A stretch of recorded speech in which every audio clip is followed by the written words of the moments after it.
بسم اللہ الرحمن الرحیم۔ ریلائبل مارکیٹنگ کے پلیٹ فارم سے میں ہوں عابد نصیر۔ اللہ پاک کے فضل شکر اور کرم کے ساتھ آج ایک نئے ٹاپک اور ایک نئی ویڈیو کے ساتھ آپ کی خدمت میں حاضر ہوئے ہیں۔ آج کی ہماری ویڈیو کا جو ٹاپک ہے وہ زمینوں کی ان اصلاحات سے متعلق ہے کہ جو لوگ زمین کا لین دین کرتے ہیں، کسی بھی حوالے سے زمینوں کے معاملات سے متعلق انوالو رہتے ہیں، ان لوگوں کے لیے ہے۔ آپ نے مختلف ٹرم سنی ہوگی زمین کو بیچتے وقت یا زمین کو خریدتے وقت کہ خسرہ، کھتونی، کھیوٹ، محال، لٹھا، یہ کیا ہوتا ہے۔ تو اس کے بارے میں آج ہم آپ کو ڈیٹیل سے بتائیں گے۔ ویڈیو کی ڈیپتھ میں جانے سے پہلے جو لوگ ہمارے چینل پر نئے آئے ہیں ان سے ریکویسٹ ہے کہ ہمارے چینل کو سبسکرائب کریں، لائک کریں، شیئر کریں اور بیل آئیکن کا بٹن دبانا نہ بھولیں تاکہ ہماری آنے والی ہر ویڈیو کا جو نوٹیفیکیشن ہے وہ آپ کو مل سکے۔ معزز ناظرین، ہماری کوشش ہمیشہ رہی ہے کہ آپ کو ہم پراپرٹی کے حوالے سے اویئرنیس دے سکیں، جن چیزوں کا نالج ہمیں ہے وہ آپ کے ساتھ شیئر کر سکیں، اور ہم ہر حد تک ممکن کوشش کرتے ہیں کہ ہم آسان الفاظ میں اور آسان طریقہ کار کے ساتھ ویڈیو بنائیں تاکہ آپ کو سمجھ آ سکے، ٹھیک ہے۔ تو ویڈیو کی ڈیپتھ میں جانے سے پہلے میں آپ کو یہ بتاتا چلوں کہ یہ جو ٹرمز ہیں یہ کیوں استعمال کی جاتی ہیں، ٹھیک ہے۔ یہ خسرہ، کھتونی، کھیوٹ، یہ کیا ہے، ٹھیک ہے۔ تو اس میں یہ ہے کہ جب محکمہ ریونیو کا نظام بنایا گیا تو اس کو ڈویژنز میں تقسیم کیا گیا۔ سب سے بڑا جو ڈویژن ہے وہ صوبہ ہے، صوبے کے بعد ضلع ہے، ضلع کے بعد تحصیل ہے، تحصیل کے بعد جو سب سے چھوٹا یونٹ ہے وہ موضع ہے۔ تو اب یہ موضع کیا ہے، اس کو ہم ترتیب کے ساتھ ڈسکس کریں گے کہ سب سے پہلے نمبر پہ موضع آتا ہے۔ موضع کے بعد یہ ایک ریونیو ڈپارٹمنٹ کے اندر جو ریونیو اسٹیٹ بنائی گئی ہے ایک موضع کی سطح پہ، اس میں سب سے پہلے موضع یا محال آپ نے جو آپ رجسٹرڈ حقداران یا زمین کا جو فرد ہے اس کے اوپر آپ نے دیکھا ہوگا کہ بالکل اوپر فرنٹ کے اوپر رائٹ سائڈ پہ جو ہے وہ محال لکھا ہوتا ہے کہ یہ محال کا مطلب موضع کون سا ہے، ٹھیک ہے۔ تو اس کی تفصیل سے آپ کو آج میں بتاؤں گا کہ اس کی ترتیب کیا ہے، یہ ٹرم جو ہے کس مقصد کے لیے استعمال کی جاتی ہیں، موضع، کھیوٹ، خسرہ، کھتونی، لٹھا وغیرہ۔ سب سے پہلے ہم آتے ہیں موضع کے اوپر، محال کے اوپر، ٹھیک ہے، کہ موضع کیا ہے جو ہے نا۔ جو ریونیو اسٹیٹ بنائی گئی، ریونیو اسٹیٹ بنانے کا بیسکلی مقصد یہ تھا کہ ریونیو اسٹیٹ کن جگہوں کے اوپر، کن علاقوں کے اوپر، کتنی آبادی کے اوپر مشتمل ہوتی ہے۔ جو سب سے چھوٹا یونٹ ہے وہ موضع ہوتا ہے۔ موضع ایک بڑے گاؤں یا چند چھوٹے گاؤں کو ملا کر جو ہے وہ ریونیو اسٹیٹ بنائی جاتی ہے، ٹھیک ہے۔ ایک بڑا گاؤں بھی موضع ہو سکتا ہے اور چند چھوٹے گاؤں کو ملا کر بھی ایک موضع بنایا جا سکتا ہے۔ تو ایک موضع جو ہے ایک ریونیو اسٹیٹ ہوتی ہے، ٹھیک ہے۔ ریونیو اسٹیٹ کو بیسکلی بنانے کا مقصد زمینوں کے معاملات کو جانچ پڑتال کرنے، دیکھ بھال کرنے، ٹیکس کلیکشن کرنے کے لیے یہ ترتیب دیا گیا ہے تاکہ آسانی کے ساتھ اس کو ہینڈل کیا جا سکے، ٹھیک ہے۔ تو یہ موضع کی تعریف ہے کہ موضع چند چھوٹے گاؤں یا ایک بڑے گاؤں پر مشتمل ہو سکتا ہے، ٹھیک ہے، جہاں پہ ایک بڑی آبادی جو ہے، مختلف برادریوں کی آبادی جو ہے وہ رہتی ہو، ٹھیک ہے۔ اس کے بعد ہم آتے ہیں کھیوٹ کے اوپر کہ کھیوٹ کیا ہے اور یہ ٹرم کیوں استعمال کی جاتی ہے۔ کھیوٹ اور کھاتا جو ہے یہ دونوں ایک ہی چیز ہیں، ٹھیک ہے۔ بنیادی طور پر کھیوٹ جو ہے یہ جیسا کہ میں نے آپ کو پہلے بتایا کہ ایک موضع ایک ریونیو اسٹیٹ ہوتا ہے، اس ریونیو اسٹیٹ کے اندر مختلف برادریاں جو ہیں وہ آباد ہوتی ہیں، جیسے جٹ برادری ہے، گجر برادری ہے، رائی برادری ہے، منہاس برادری ہے۔ تو مختلف برادریاں آباد ہوتی ہیں، تو ان مختلف برادریوں کو سامنے رکھتے ہوئے ایک کھاتا یا ایک کھیوٹ ترتیب دی جاتی ہے۔ فار ایگزامپل کہ ایک گجر برادری ہے، گجر برادری کو جو ہے وہ ایک کھیوٹ نمبر الاٹ کیا جاتا ہے کہ اس کھیوٹ نمبر کے اندر جو ہے یہ گجر برادری کے لوگوں کی زمین ہے، ٹھیک ہے۔ مطلب فلاں فلاں جو ہے وہ زمین جو ہے سائز کے تناسب سے کھیت جو ہے وہ گجر برادری کے لوگوں کے۔ اسی طرح ساتھ جو ہے وہ ایک کھیوٹ نمبر الاٹ کر دیا جاتا ہے جو ہے وہ ایک جٹ برادری کو یا رائی برادری کو۔ بیسکلی یہ بنیادی طور پر آسانی کے لیے اس کو بنایا جاتا ہے تاکہ یہ دیکھا جا سکے کہ اس کھیوٹ کے اندر کس خاندان یا کس برادری کی زمین ہے جو ہے نا، ٹھیک ہے۔ زیادہ تر آپ نے دیکھا ہوگا ایک کھیوٹ کے اندر جو ہے ایک ہی خاندان یا ایک ہی برادری کے لوگوں کی زمین ہوتی ہے، جو آپس میں ریلیٹیوز بھی ہوتے ہیں، ریلیٹیوز نہ بھی ہوں ایک برادری کے ہوتے ہیں جو ہے نا۔ تو اس طرح یہ کھیوٹ یا کھاتا ترتیب دیا جاتا ہے، ٹھیک ہے۔ ایک کھیوٹ کے اندر کئی خسرے آتے ہیں، مطلب تعداد کے لحاظ سے کافی زیادہ زمین ہو سکتی ہے، سینکڑوں کنال بھی ایک کھیوٹ کے اندر ہو سکتی ہے۔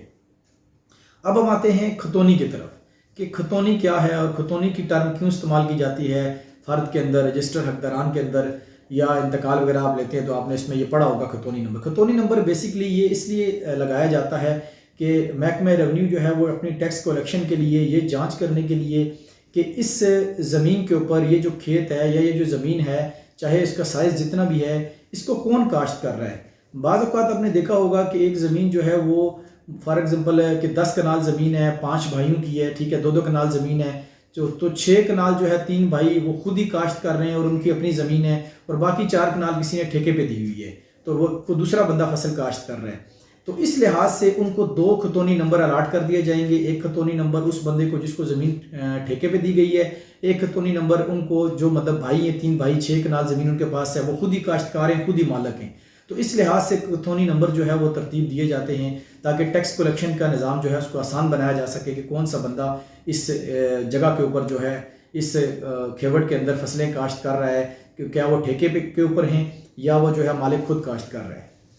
اب ہم آتے ہیں کہ جو انتہائی اہم جو ٹرم اس کے اندر موجود ہوتی ہے وہ خسرہ نمبر ہے، ٹھیک ہے۔ یہ بات یاد رکھیں کہ خطونی نمبر یا کھیوٹ نمبر تو تبدیل ہو سکتا ہے، ٹھیک ہے، مختلف وجوہات کی بنا پر، لیکن خسرہ نمبر کسی صورت تبدیل نہیں ہوتا، خسرہ نمبر ایک ہی رہتا ہے۔ اب خسرہ نمبر کیا ہوتا ہے؟ خسرہ نمبر ایک جگہ کے اوپر فار ایگزامپل جی اگر 100 کنال یا 50 کنال زمین ہے تو ہر کھیت کو ایک نمبر الاٹ کیا جاتا ہے۔ ہر کھیت مطلب مختلف 2-4 کھیت پر مشتمل بھی ہو سکتا ہے، 10 کھیت پر مشتمل بھی ہو سکتا ہے۔ خسرہ جو ہے وہ 2-4 کنال کا بھی ہو سکتا ہے، 10 کنال کا بھی ہو سکتا ہے، 50 کنال کا بھی ہو سکتا ہے۔ تو وہ ایک سمجھ لیں کہ محکمہ ریونیو والے جو ہیں وہ یا متعلقہ جو پٹواری ہے وہ ایک کاغذ کے اوپر ایک عکس ترتیب دیتا ہے، اس عکس کے اوپر مطلب مختلف جو ہے لوگوں کی زمینوں کو ترتیب دے کر ان کے نشان لگا کر خسرہ نمبر ترتیب دیتا ہے کہ اس خسرہ نمبر کے اندر جو ہے وہ فلاں فلاں شخص کی فلاں جگہ موجود ہے، یعنی کہ ایک بندے کی 1 کنال ہے، دوسرے بندے کی 2 کنال ہے، تیسرے بندے کی 6 کنال ہے۔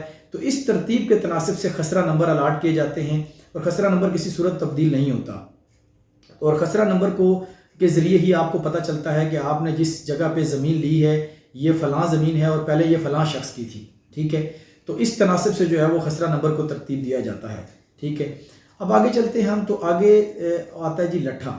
اب لٹھا کیا ہوتا ہے؟ لٹھا مطلب یہ ٹرم کیوں استعمال کی جاتی ہے؟ لٹھا بیسیکلی ایک ریونیو اسٹیٹ کے پورے موضع پر مشتمل ہوتا ہے۔ جب آپ اس پورے موضع کی زمین کو ایک کپڑے کے اوپر جو ہے اس کا ایک نقشہ بناتے ہیں، آسان الفاظ میں کہیں ایک نقشہ بنا کر تمام کھیوٹیں اور خسرے نمبر ترتیب دیے جاتے ہیں، اور جتنے سرکاری اس میں راستے ہوتے ہیں ان کی نشاندہی کی جاتی ہے، جس کو ہم کہتے ہیں جی کہ یہ راستہ لٹھے کے اوپر ہے، یا مطلب کوئی زمین ہوتی ہے گورنمنٹ کی زمین ہوتی ہے، اسپتال کی ہے، اسکول کی ہے، یا کوئی بھی دیگر قبرستان کی ہے، جنازہ گاہ کی ہے، تو وہ لٹھے کے اوپر ترتیب دیا جاتا ہے۔ لٹھے کے اوپر ایک نقشہ بنایا جاتا ہے پورے موضع کا، اور اس موضع میں تمام جو سرکاری راستے ہوتے ہیں وہ نکالے جاتے ہیں، ان سرکاری راستوں کے تناسب سے، اور جو مطلب کہ اس کے علاوہ خسرہ نمبر وغیرہ جو ہوتے ہیں، ٹھیک ہے، ان کی ایک ترتیب دی جاتی ہے، کھیوٹ نمبر کی ترتیب دی جاتی ہے پورے موضع کے اندر، ٹھیک ہے، اور اس موضع میں تمام سرکاری عمارتوں کی ڈیٹیل دی جاتی ہے۔ فار ایگزامپل آپ کو پتہ نہیں چلتا جی کہ یہ جو خسرہ ہمیں دکھایا گیا ہے یہ کہاں پہ واقع ہے، آیا جس بندے نے ہمیں جو لوکیشن دکھائی ہے وہی ہے یا یہ کوئی اور ہے۔ تو آپ پٹواری کے پاس جا کے سب سے پہلا کام یہی کرتے ہیں کہ آپ لٹھا چیک کرتے ہیں کہ لٹھے پہ مجھے بتاؤ کہ کیا واقعی اس بندے نے مجھے بتایا ہے کہ یہ زمین فلاں جگہ پہ واقع ہے اور فلاں جگہ سے سرکاری راستہ گزر رہا ہے، کیا لٹھے میں سرکاری راستہ موجود ہے۔ تو لٹھا بیسیکلی آپ آسان الفاظ میں اگر کہیں تو یہ پورے موضع کا ایک نقشہ ہے، ٹھیک ہے، جس میں تفصیل کے ساتھ جو ہے تمام لوگوں کی زمینوں کی ڈیٹیل، کھیوٹوں کی، خسروں کی، سرکاری راستوں کی، اسکولوں کی، جنازہ گاہ اور جتنے بھی مطلب اس طرح کی عمارتیں آتی ہیں جو سرکاری ہوتی ہیں، ٹھیک ہے، ان کی مطلب ڈیٹیل آ جاتی ہے اس کے اندر۔ اس کو کہتے ہیں جی کہ مطلب آپ لٹھا، ٹھیک ہے۔ اب آگے چلتے ہیں جی کہ رجسٹر گرداوری کیا ہوتا ہے، ٹھیک ہے، یہ کس لیے جو ہے نا، اب رجسٹر گرداوری میں ان تمام لوگوں کی ڈیٹیل ہوتی ہے جو اس علاقے کے اندر، اس موضع کے اندر جو ہے وہ فصلیں کاشت کر رہے ہوتے ہیں، چاہے وہ قیمتی فصل ہے، چاہے گندم ہے، چاہے کوئی بھی فصل ہے۔ تو اس کا مقصد ٹیکس کلیکشن جو ہے وہ کرنا ہوتا ہے اس ترتیب سے کہ کون بندہ کس جگہ کے اوپر کون سی فصل کاشت کر رہا ہے۔ رجسٹر گرداوری کے اندر جو ہے نا اس کی ترتیب لکھی جاتی ہے، اس کی تفصیل لکھی جاتی ہے کہ فلاں محمد فاضل ہے جی تو وہ فلاں کپاس کی فصل جو ہے فلاں جگہ پہ کاشت کر رہا ہے، اس طرح محمد ندیم ہے جی وہ فلاں مطلب جو ہے وہ جگہ کے اوپر فصل کاشت کر رہا ہے، ٹھیک ہے، گندم کی فصل ہے چاہے کپاس کی فصل ہے۔ تو اس تناسب سے جو ہے وہ مطلب یہ چیزیں ترتیب دی جاتی ہیں۔ امید ہے کہ آپ کو یہ چیزیں سمجھ آئی ہوں گی۔ اگر اس کے باوجود اگر آپ کا کوئی سوال ہوتا ہے ان چیزوں سے متعلق، میری بات اگر سمجھانے میں کوئی مشکل آپ کو پیش آئی ہے تو آپ ہم سے یوٹیوب کے کمنٹ سیکشن میں سوالات کر سکتے ہیں۔ یوٹیوب کے لنک ڈسکرپشن میں ہمارا جو ہے واٹس ایپ نمبر دیا گیا ہے، اس کے اوپر آپ ہم سے تفصیل لے سکتے ہیں۔ میں آپ کو ڈیٹیل کے ساتھ بتاؤں گا کہ کھیوٹ کیا ہے، خسرہ، خطونی، اگر آپ کو سمجھ نہیں آئی، امید ہے کہ انشاءاللہ تعالیٰ آپ کو اس ویڈیو کے ذریعے تمام چیزیں جو ہیں وہ آپ کو سمجھ آ گئی ہوں گی۔ اس کے علاوہ اگر کوئی مزید ڈیٹیل آپ جاننا چاہتے ہیں تو وہ بھی آپ کو انشاءاللہ اس کے برابر پراپر جو ہے اس کے بارے میں آپ کو گائیڈ کیا جائے گا اور آپ کو مکمل اس کے بارے میں تفصیل مہیا کی جائے گی. انشاءاللہ تعالیٰ ایک نئی ویڈیو اور نئے ٹاپک کے ساتھ آپ کی خدمت میں پھر حاضر ہوں گے. تھینک یو سو مچ. اللہ حافظ.